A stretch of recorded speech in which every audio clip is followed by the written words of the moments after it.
Olá, queridos e queridas, tudo bem com vocês? Hoje eu trouxe um tema muito intrigante para a gente conversar, que são os sintomáticos que nós podemos usar nas pacientes gestantes. Vamos lá? Para começar esse assunto, eu decidi trazer para vocês uma história. Vocês já ouviram falar de um medicamento chamado talidomida? Geralmente, quando nós falamos de talidomida, a primeira relação que vem à cabeça é o desastre da talidomida. Mas que história é essa do desastre da talidomida? Vou contar para vocês. A talidomida, então, foi um medicamento que foi inventado por uma indústria suíça em 1953. E logo que ele foi lançado, pela primeira vez, ele não fez muito sucesso. Eis que alguns anos depois, em 1957, uma indústria alemã chamada Chemie Grünenthal decidiu relançar esse medicamento no mercado porque eles descobriram que essa droga poderia agir como um anticonvulsivante e também poderia agir como um auxiliar do sono. E por que fez tanto sucesso, então, essa medicação como um auxiliar do sono? Porque ele não dava ressaca no dia seguinte. E com seu uso, na prática, percebeu-se também que ele era um poderoso agente antiemético. Eis que em 1960, as pacientes gestantes começaram a fazer o uso off-label da medicação. Uso off-label, gente, é aquele uso que não está diretamente descrito na bula, mas que também pode ser um efeito da medicação. E o que acontece? Nessa época, os estudos clínicos, eles ainda não eram bem delimitados. Eles ainda não respeitavam todas as fases, que atualmente nós respeitamos, que é começar com estudos em animais, depois seguir para o estudo com um grupo pequeno de pessoas, num ambiente controlado, para primeiro garantir a sua segurança e eficácia, para depois seguir então para um grupo maior de pessoas e por aí vai. Essas seriam as fases de um estudo clínico que a gente pode conversar num outro momento, ok?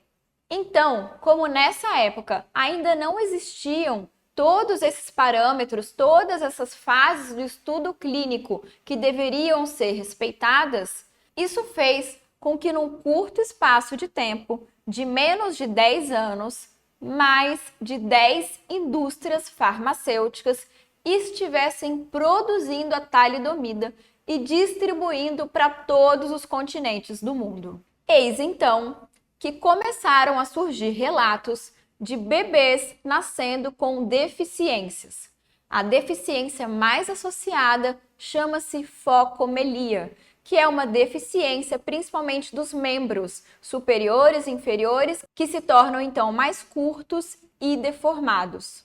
Eis então que um obstetra australiano e um pediatra alemão decidiram correlacionar essas malformações com o uso da talidomida pelas pacientes gestantes. Após algumas pesquisas, descobriram então que essa medicação apresentava dois isômeros.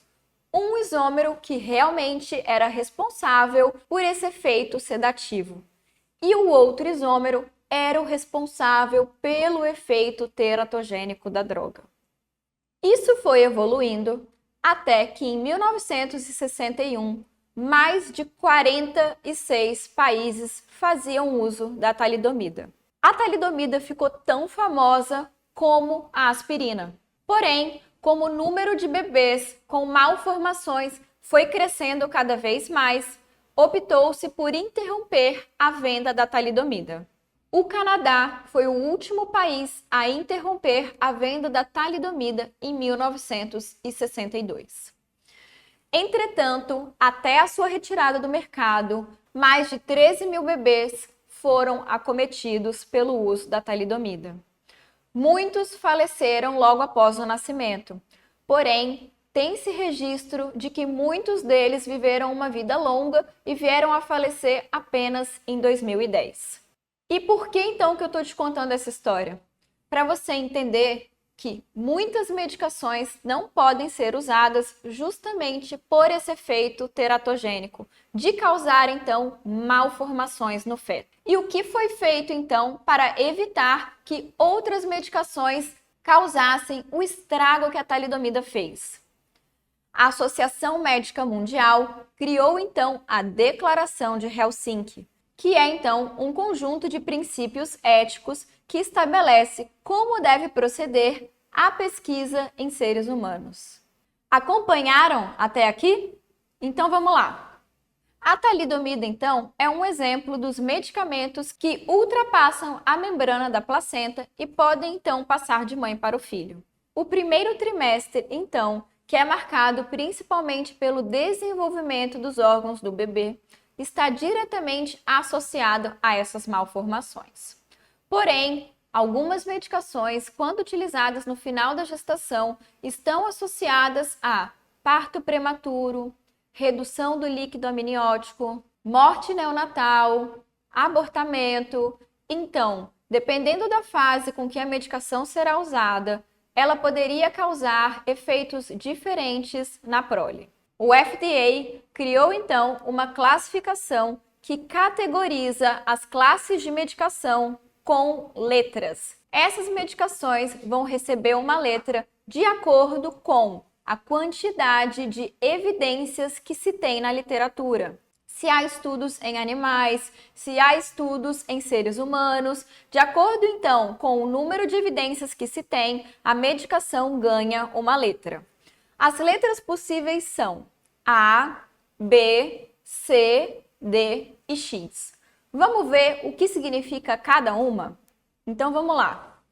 A categoria A fala que esse tipo de medicação já possui estudos controlados em gestantes que não mostraram risco para o feto no primeiro trimestre da gestação. Nos demais trimestres, esse risco ele também se torna remoto. Então, é uma medicação que nós vamos adotar de preferência caso ela esteja disponível. As medicações que entram na categoria B, elas possuem estudos em animais que não demonstraram risco e ainda não há estudos bem estabelecidos em gestantes. Ou, quando demonstrou-se risco em estudos com animais, esses riscos não foram confirmados em gestantes. A categoria C é uma categoria na qual não há estudos suficientes nem em animais e nem em seres humanos. O seu uso, então, deve ser justificado apenas se os benefícios forem muito superiores aos riscos potenciais da medicação para o feto. E a letra X refere-se aos medicamentos que comprovadamente vão afetar o feto. Então, são medicações que não deverão ser usadas durante a gestação, ok? Mas você pode estar se perguntando, Cindy, como que eu vou gravar isso? Então, pensando em te ajudar, eu criei uma regrinha mnemônica para quando você bater o olho na letra, você já vai saber o que ela significa e o que você vai fazer. Então, começando pela letra A. A letra A, você vai lembrar que nós adoramos. Eu adoro a letra A. Então, toda medicação que for letra A, nós adoramos usar. Letra B. A letra B, ela é boa, ela é muito boa. Então, letra B é boa de usar. Letra C. A letra C eu vou considerar usar. Então, vamos preferir a letra A, que eu adoro, depois a letra B, que é boa, seguida então pela letra C, que eu considero. E a letra D? Como que eu vou lembrar da letra D? A letra D, nós vamos lembrar que nós detestamos. Então, medicação letra D, eu detesto para a grávida. E a letra X? Como a gente vai lembrar dela?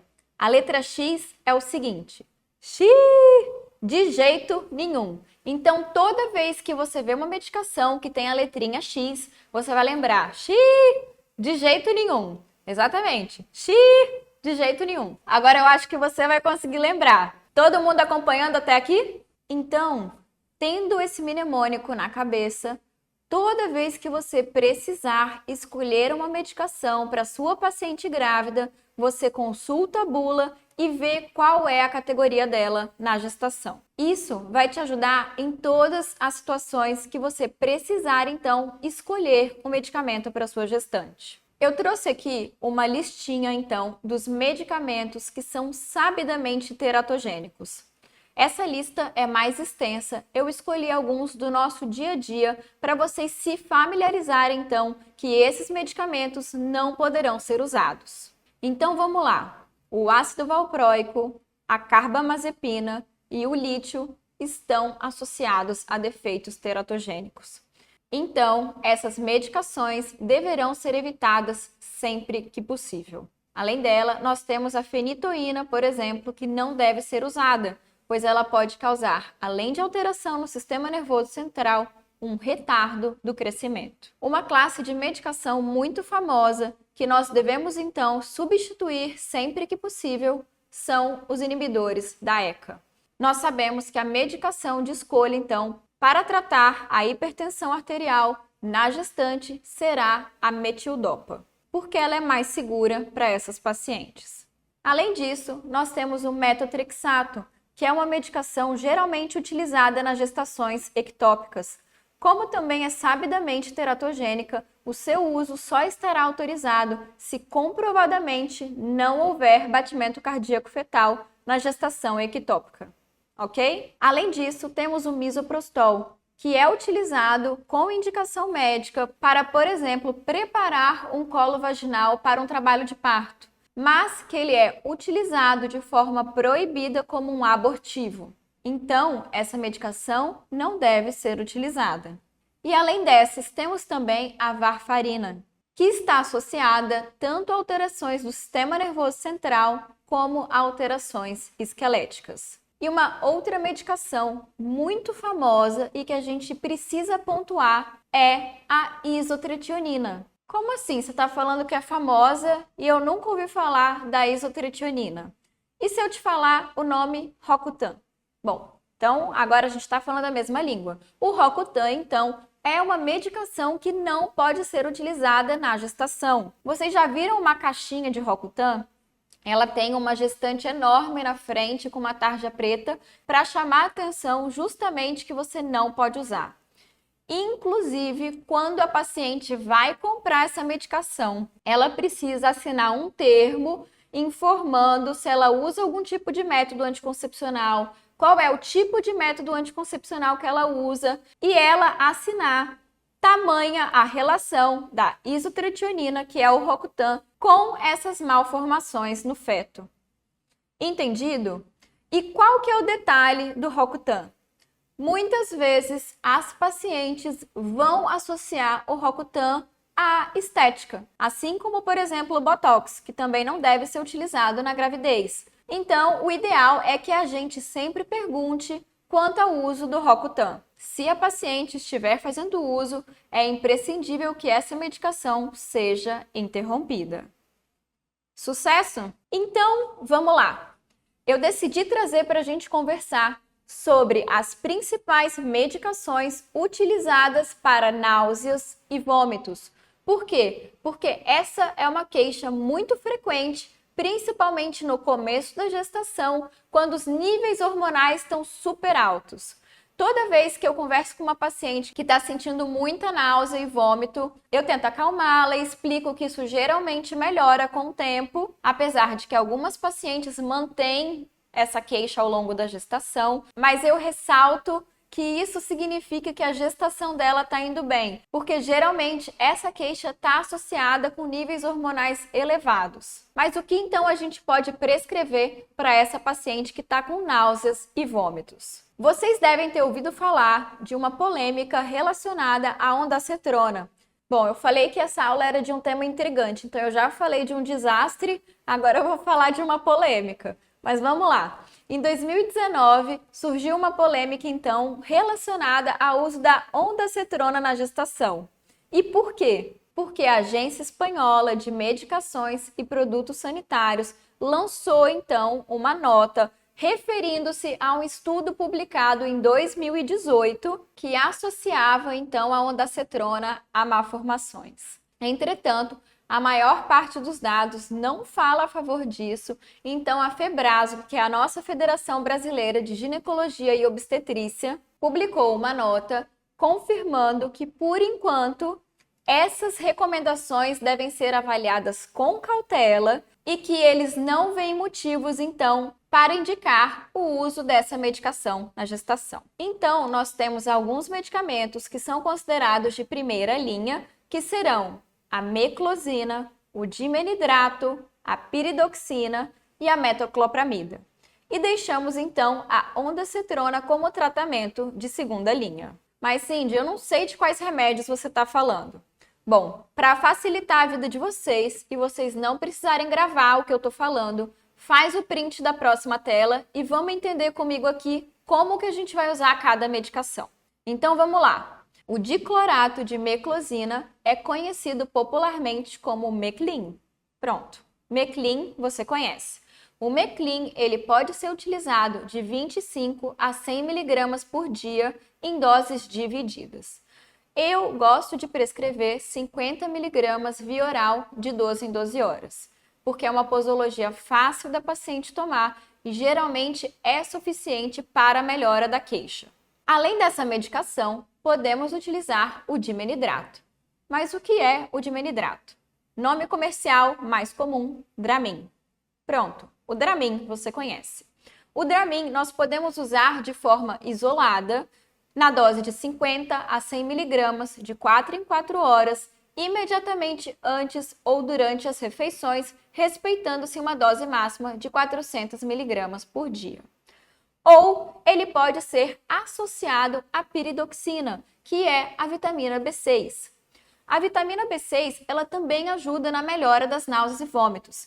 E ela pode ser utilizada, inclusive de forma isolada, na dose de 25 mg de 8 em 8 horas durante 3 dias, ou associada ao Dramin, que no caso estamos falando do Dramin B6.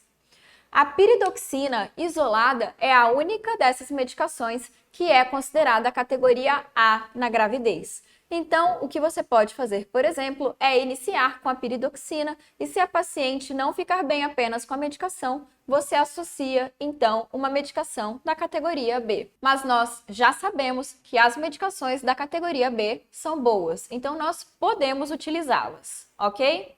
Além, então, do Meclin e do Dramin, existe uma outra medicação que a gente também pode usar e que eu tenho certeza que vocês conhecem, que é a metoclopramida. Metoclopramida? E se eu te falar Plasil? Ah, sim, ótimo. Então, todo mundo falando a mesma língua, Plasil todo mundo conhece. E o Plasil a gente pode utilizar 10 mg de 8 em 8 horas. O que eu sugiro que você faça? Escolha uma dessas medicações para você começar. Por exemplo, eu gosto de começar com o Meclin. Então, eu prescrevo o Meclin 2 vezes ao dia. Se mesmo assim, e com as orientações que a gente já vai aprender, a paciente não melhora, eu associo então uma segunda medicação. Então, você pode deixar essa paciente até com medicação de 6 em 6 horas, intercalando 2 medicações diferentes. Então, essa é uma estratégia que você pode usar. Além de todas essas medicações, temos a nossa ondansetrona, que é conhecida principalmente pelo nome comercial de Vonal e Zofran. E ela também pode ser utilizada tanto na via oral como na via endovenosa. E vocês podem observar, então, que todas essas medicações são categoria B na gravidez e a piridoxina vai ser da letra A. Mas, Cindy, o que mais eu posso falar para minha paciente que está com náuseas e vômitos? Então, vamos lá. A gente pode dar algumas orientações úteis para a gestante, como, por exemplo, ela pode deixar do lado da cama um biscoitinho de água e sal. Se ela está muito enjoada, assim que ela acorda, ainda deitada, ela pode comer esse biscoitinho de água e sal e depois levantar. Além disso, o que mais a gente pode orientar? A gente deve recomendar que ela, assim que levante, não escove os dentes, porque o ato de escovar os dentes também pode estimular a piora dessas náuseas e vômitos. Então, a gente prefere que ela primeiro faça a refeição e depois escove os dentes pela manhã.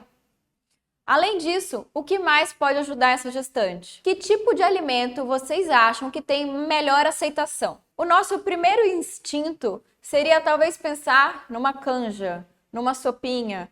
Por quê? Porque quando a gente fica doente, a comida que a gente associa a pessoas que estão doentes é canja, é uma sopa. Enfim, nesse caso, não é a recomendação que a gente vai dar para a gestante. Geralmente, os alimentos que são mais bem aceitos nessa fase são alimentos secos, que são os biscoitinhos que a gente já falou, e os alimentos que são cítricos e gelados.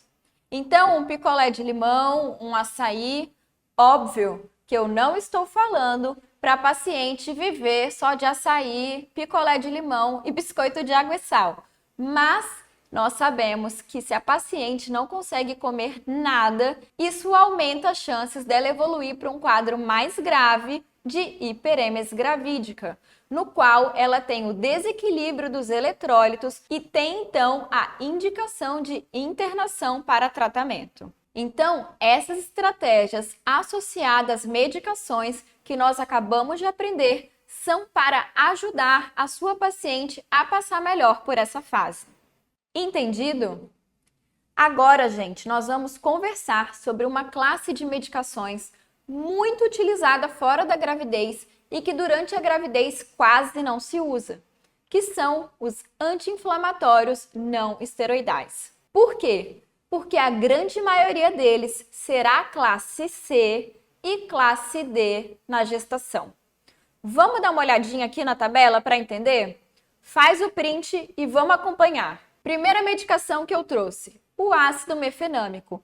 Por quê? Porque é a medicação que a paciente está mais acostumada a usar para cólica quando ela não está grávida. Então, ela provavelmente já vai chegar e vai te perguntar, doutora, posso tomar meu Ponstan se eu tiver muita cólica, muita dor?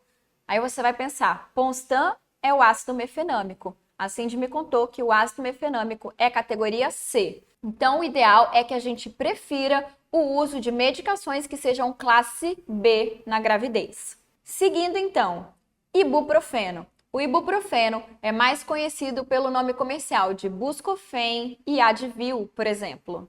E ele será classificado de forma diferente de acordo com o período gestacional. Então, no primeiro e no segundo trimestre, é uma medicação da categoria B, podendo então ser utilizado na dose de 200 a 400 miligramas por dia, de 4 a 6 vezes ao dia, respeitando-se então a dose máxima de 3.200 miligramas por dia. Já no terceiro trimestre, o ibuprofeno se torna categoria D. Por quê? Porque ele aumenta a chance do fechamento do ducto arterioso no terceiro trimestre, podendo então estar associado à diminuição do líquido amniótico, que é o quadro de oligoâmnio, a trabalho de parto prolongado e a hemorragia pós-parto. Então, não é que a gente não pode usar nenhum anti-inflamatório durante toda a gestação, mas a gente tem que lembrar então que o ibuprofeno será categoria B no primeiro e no segundo trimestres e não deverá ser utilizado no terceiro porque ele será categoria D. Deixamos então na manga o ibuprofeno para casos em que medicações analgésicas que a gente já vai ver não resolvem a dor da paciente. Isso durante o primeiro e o segundo trimestre da gravidez. Anotado aí direitinho? Vamos lá. Um outro anti-inflamatório que eu trouxe para a gente conversar é o piroxicam. Por quê? Porque ele também é muito utilizado na nossa prática clínica. O nome comercial mais utilizado é o Feudene. O Feudene, ele não deve ser utilizado durante a gravidez, porque ele será classe C no primeiro e no segundo trimestre e classe D no terceiro trimestre. E o AS? A nossa famosa aspirina, que é o ácido acetil salicílico. Como também é uma medicação muito utilizada, eu trouxe aqui para você já aprender. Assim como o piroxicam, que é o Feudene, no primeiro e no segundo trimestre da gravidez, essa medicação será considerada categoria C e no terceiro trimestre, categoria D. Resumo da obra, então. Se for para usar anti-inflamatório, usaremos o ibuprofeno durante o primeiro e o segundo trimestre e não faremos uso no terceiro. Entendido? Falando então dos analgésicos, que podem ser utilizados em caso de dor de cabeça, de dor nas costas, de febre. Qual é a medicação que deve ser usada pela nossa paciente gestante? Eu tenho uma notícia para vocês. A dipirona, que é a nossa queridinha do dia a dia, infelizmente é categoria D na gestação. Então, dipirona D. Fácil de lembrar que a dipirona, então, não deverá ser usada durante a gravidez. Mas, Cindy, você me disse que categoria D, se os riscos superarem os benefícios, eu posso usar. Sim, aí é uma escolha sua, como médico, com a sua paciente. Porém, nós temos uma outra medicação analgésica que é categoria B, que é o paracetamol. Se nós temos, então, o paracetamol, que é categoria B, ele deve ser a primeira escolha como analgésico. Existem várias posologias para o paracetamol e a que eu mais gosto de usar é a de 1000 mg até de 6 em 6 horas ao dia. Mas aí você pode me perguntar, Cindy, e nos casos de enxaqueca que não melhora com paracetamol? O que eu faço? Bom, pensando nisso, eu trouxe uma outra tabelinha para vocês apenas de enxaqueca. Prepara o print e vamos lá! Então, uma estratégia que a gente pode usar se apenas o paracetamol não melhorar a cefaleia da sua paciente é associar o paracetamol com a cafeína. A cafeína, ela consegue então melhorar a dor e potencializar o efeito da medicação. Essa medicação, ela tem categoria C na gravidez. Então nós iremos considerar o seu uso. Se ela chegou para você no seu pronto-socorro muito mal e você vai fazer a medicação endovenosa, o que você pode associar ao paracetamol ou ao anti-inflamatório que você está dando? Nós podemos associar corticoide, como por exemplo a dexametasona, que é popularmente conhecida como Decadron. O corticoide sabidamente reduz a inflamação, então ele também vai ajudar na melhora dos sintomas. E ele também é categoria C. Então, nós precisamos usar com cuidado. Nós iremos considerar o seu uso.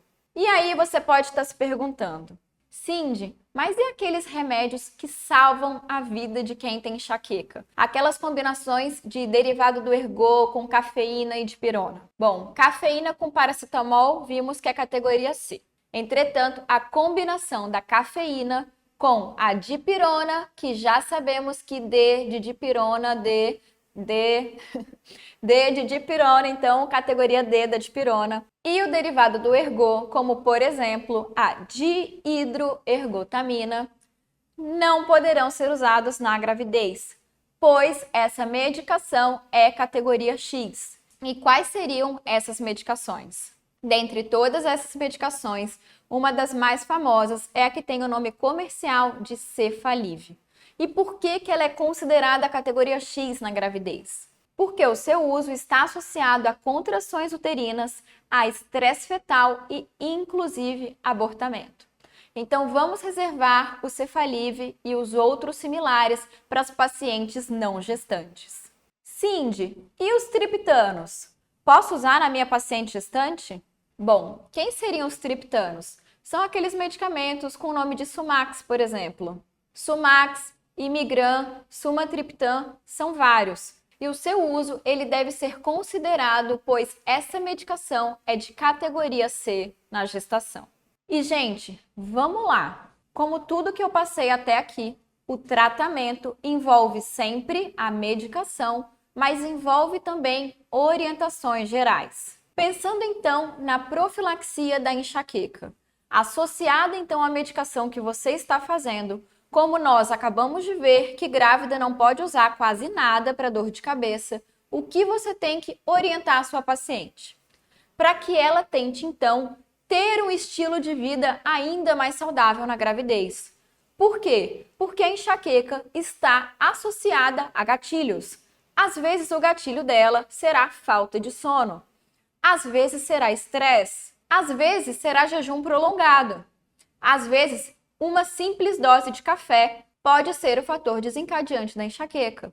Então, nós vamos reforçar hábitos de vida saudáveis, como dormir bem, ingerir menos café, se hidratar e realizar atividade física, que também vai ajudar no manejo do estresse. Sucesso! Anotaram todas as dicas? Eu te garanto que essas recomendações vão ser fundamentais e vão ajudar a paciente a não ter novos episódios de enxaqueca.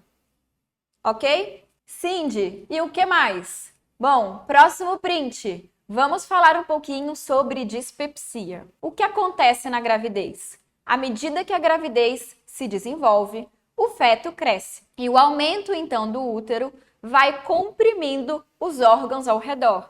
Tanto que, por exemplo, ao longo da gravidez, a paciente vai ficando mais cansada, com mais falta de ar aos pequenos esforços. Por quê? Porque o útero está crescendo e está dividindo o espaço. A mesma coisa vai acontecer com o estômago. A compressão gástrica pode favorecer, então, essa queixa de azia, esse desconforto. E o que podemos fazer para a nossa paciente? Vamos lá! A primeira medicação que geralmente vem à cabeça quando falamos, então, de dispepsia é o omeprazol. Mas o que acontece? O omeprazol em comprimidos, que é o que nós estamos acostumados a usar, ele é categoria C na gravidez. Apenas o pó para solução injetável será classificado como categoria B. Aí você pensa, e agora? O que eu faço? Você acabou de me dar um problema. Bom, eu te dei um problema, mas também vou te dar uma solução. Melhor do que o omeprazol, na grávida, nós iremos usar o pantoprazol. O pantoprazol, ele pode ser utilizado tanto via oral como via endovenosa e ele será categoria B na gravidez. Se a gente for fazer uso, então, dele via oral, como que a gente prescreve?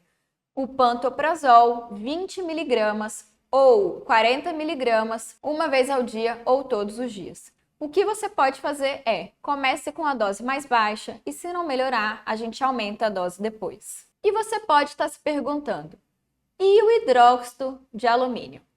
O hidróxido de alumínio, ele também é considerado categoria C.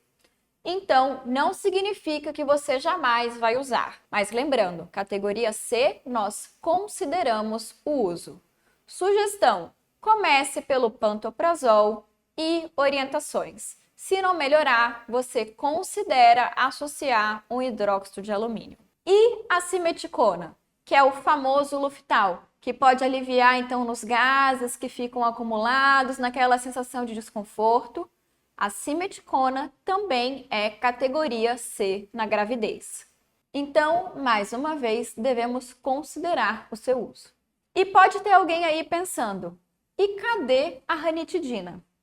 A ranitidina saiu do mercado, então atualmente ela não será utilizada justamente porque não está disponível para compra. Mais uma vez, como nós não somos apenas prescritores de remédios, nós vamos orientar a nossa paciente. O que pode ser feito então para ajudar a paciente a não ter essas queixas? Dicas simples, como fracionar as alimentações, ou seja, não comer uma grande quantidade de comida de uma vez só, mas comer um pouquinho, várias vezes ao dia. E, além disso, evitar ingerir líquido junto com as refeições. Então, você deve orientar sua paciente que o ideal é que ela espere pelo menos 30 a 60 minutos após o término da refeição para ela voltar a beber algum líquido. E o que mais?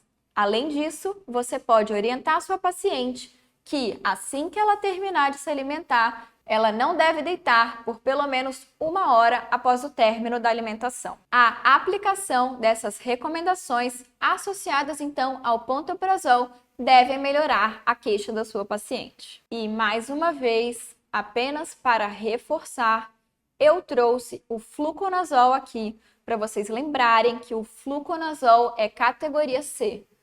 E como existem muitas outras medicações que podem ser utilizadas no lugar do fluconazol, nós não iremos utilizá-lo, ok? Para ilustrar, então, alternativas ao fluconazol no tratamento da candidíase vaginal, eu trouxe aqui todas essas opções para a gente poder usar, ok? Dentre todas elas, a grande maioria será categoria C, e como nós já aprendemos e vamos reforçar nesse momento, o clotrimazol, que é conhecido principalmente pelo nome de Ginecanestem, é categoria B na gravidez. O interessante dessa medicação é que ela apresenta diferentes posologias. Ela pode ser encontrada para uso em dose única, para uso em 3 dias e para um uso mais prolongado de 7 dias. Concluindo, nós acabamos de revisar as principais medicações que serão utilizadas para as nossas pacientes gestantes nessas situações específicas. Nós não abordamos aqui todas as patologias que a gestante pode ter, mas eu já te ensinei como que você vai fazer para escolher uma medicação para sua paciente grávida no seu pronto-socorro. Lembre-se então de utilizar a categoria do FDA para te auxiliar na escolha da medicação. Me conta aqui no comentário quais outras classes de medicação vocês gostariam de conversar aqui na próxima aula. Tá bom? Super beijo!